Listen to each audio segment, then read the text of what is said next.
Hello and welcome to another modeling video. This is Alan from the Man at YouTube with another airbrush video. Reviewing the premium Foreverlily portable beauty airbrush system. A premium version of the basic counterpart with a gravity feed double action top load airbrush, 0.3mm needle nozzle, 5V 6W 1A metal case 3-step compressor with 2 to 3 hour battery life, plus extra cups, needle nozzles, O-rings and parts to keep going. Fairly clear instructions with tutorial and pictures explaining setup, use and fault finding in multiple languages.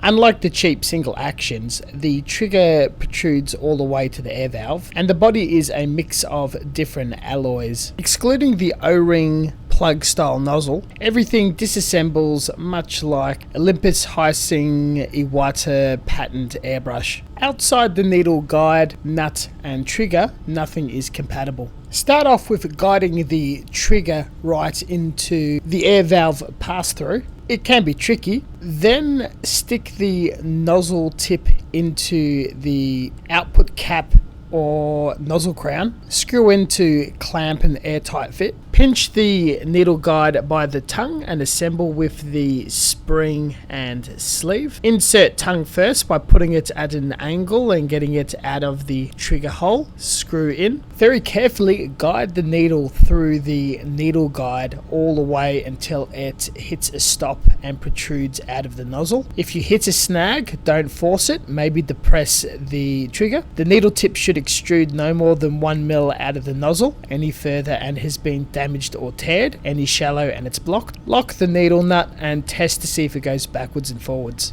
Add the rear cover and then you're done. You should do a tear down and rebuild when you buy a new airbrush to lubricate and be familiar with it. You'll also need to do this for deeper cleaning and fault finding.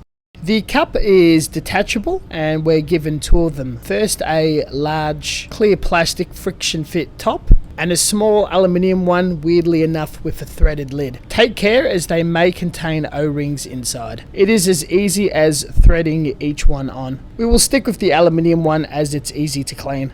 Now playing with the air compressor and charging USB cable. To activate, you hold down the gold pill-shaped button till all the LEDs light up. The 4 green ones indicate the power level. Hold down the air valve to get pressure. Double tapping will get 3 different pressure settings, blue being the weakest, green in the middle and red at the strongest setting.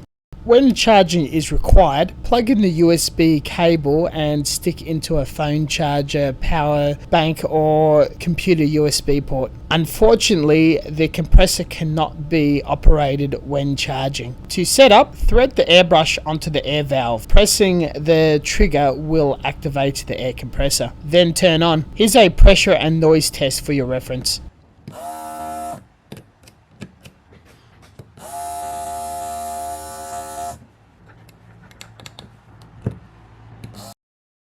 We will use automotive paint thinned with lacquer thinner at this viscosity and poured into the airbrush. Turn on the compressor and initial flow is pretty good. With any small and portable battery operated air compressor, the PSI outputs anywhere between 11 to 9 PSI, more than adequate for dust and wet coating surfaces and cleaning the brush out. As previously messaged with other Foreverlily reviews, the unique nozzle and output crown assembly has a beautifully and buttery smoothness to it. The fine lines are atomizing perfectly. The shades and gradients are free of splutter, and at full pelt you're able to fill this entire page fairly quickly. Operation wise and efficiently, I can't fault it. Cleaning up is straightforward and standardized, but very important you follow the procedures. Tip out and flush any paint before you do any form of disassembly or remove the needle. common mistake with beginners is paint running into the air valve and clogging it. The air valve is permanently attached to the compressor where you'll normally access it to clean it. Clogging the valves or output will ruin it and be an expensive mistake. This is the biggest, most important and worst flaw of this compressor. After you empty the paint, wipe out the cup, wipe out the crown, flush out with gun cleaner or solvent with the jet bubble technique, spray it all out, you are free and clear to disassemble the back end and remove the needle without dragging paint across the valve to wipe clean or check the nozzle. You have been warned.